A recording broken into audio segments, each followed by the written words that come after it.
Welcome everybody back to the Freedom from Addiction channel. Today's topic is the 3 silent killers preventing you from overcoming your addiction.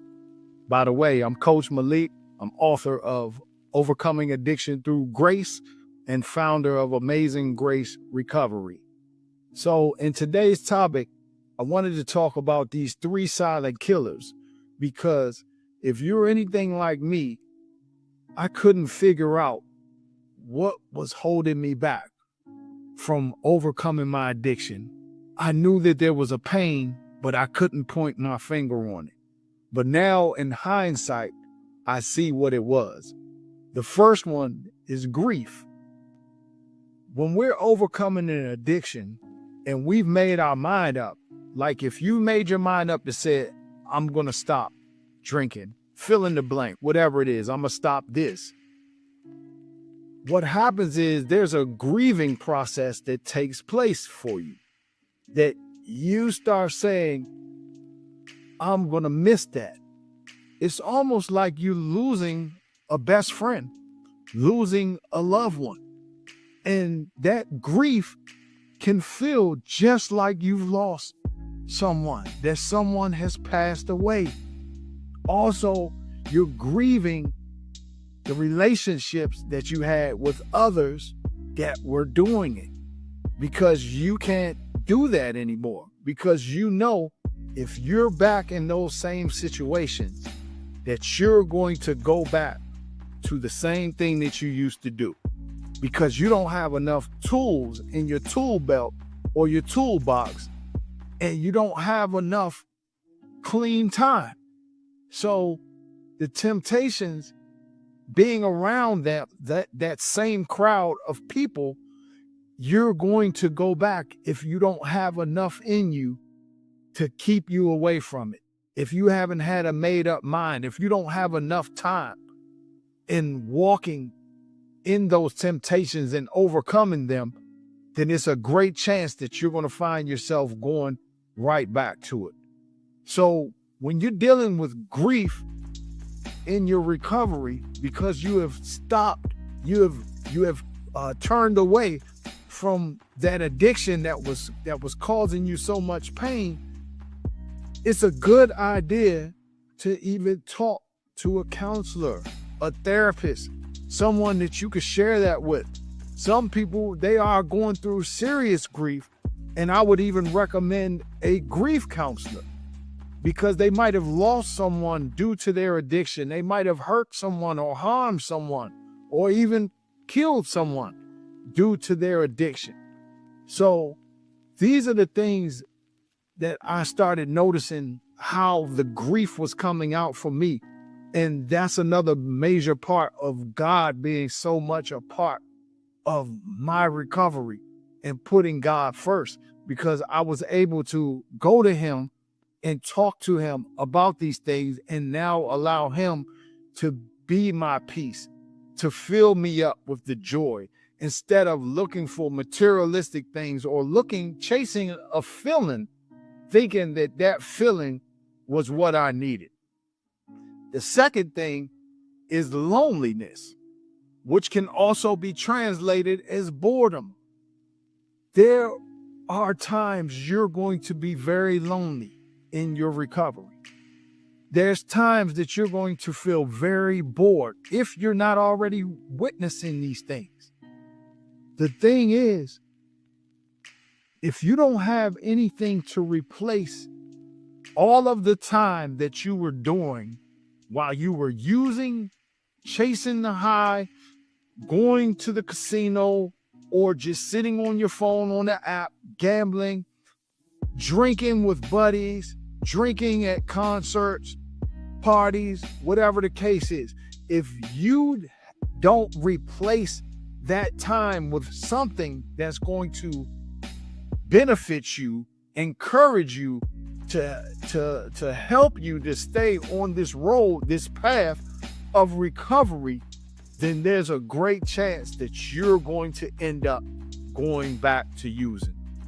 So the loneliness and the boredom is going to feel like that, because now that you're not doing that, You have to find something else that's going to replace that. Because if you were anything like me, everything revolved around me drinking, gambling, getting high, smoking cigarettes, whatever it is, whatever your thing is, everything was revolved around that.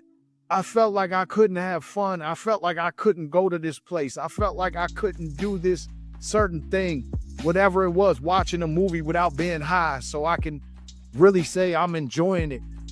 So if we don't replace that loneliness and that boredom with working on ourselves, this is why I always talk about you joining a support group, going to church, joining a church if you believe in God, being around like-minded individuals, talking to that therapist, talking to a counselor, getting a sponsor, getting a coach, getting a mentor.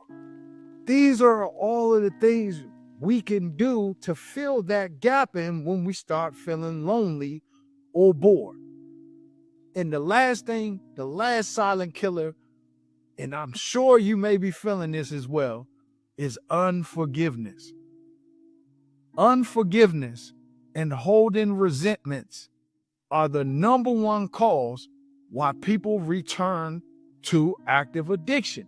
So if you have any unforgiveness right now in your heart towards anyone, maybe even yourself, I challenge you right now to take it to God, to pray, ask God to help you remove any bitterness that you have towards anyone, to pray for that person, whoever may have hurt you. If it's yourself, ask God for forgiveness, because guess what? God says he already forgives us. So if you don't forgive yourself, now you're putting yourself on the throne of God and you're saying you're bigger than God.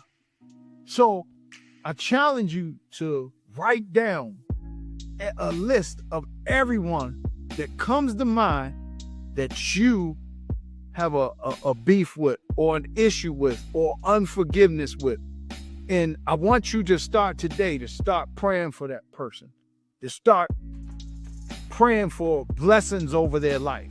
I want you to pray that God works in your heart to take away any anger, any resentments, any just being upset at this person. And I guarantee you, if you make this a routine, then you will start seeing a change in your perspective, and you will start seeing a change take place in your heart when we start inviting God in to help heal us. Because unforgiveness is one of those silent killers, and I always compare it to this. It's like us drinking poison and we want the other person to get sick.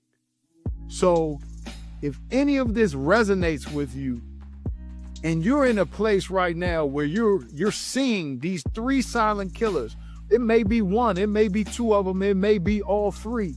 If you're seeing this take place while you're trying to move away, you're trying to walk away from your addiction, but every time you're feeling that grief, you're feeling this loneliness, this boredom, you're feeling this unforgiveness, and it keeps sending you back to the thing that's killing you, then I encourage you to reach out, because that's what the coaching is for. That's what the strategy call is. I encourage you to set up the strategy call, to put something in place, to put a plan in place, to put a strategy in place. So when you start witnessing those things come up, the grief, the loneliness, and the unforgiveness, and the bitterness, that you reach out, that you say, you know what? I know what to do now. I have something in place that's going to help me get through this day, because this is one day at a time. So this is going to help me get through today, so I don't return to the thing that I know has caused me so much destruction, caused me so many problems, breakups in relationships with family. It's caused me financial trouble. It's caused me legal trouble. So that's why I encourage you to reach out. Don't delay, and I look forward to hearing from you. Look in the comment section, and you'll see the link to get in touch with me to set that call up. God bless.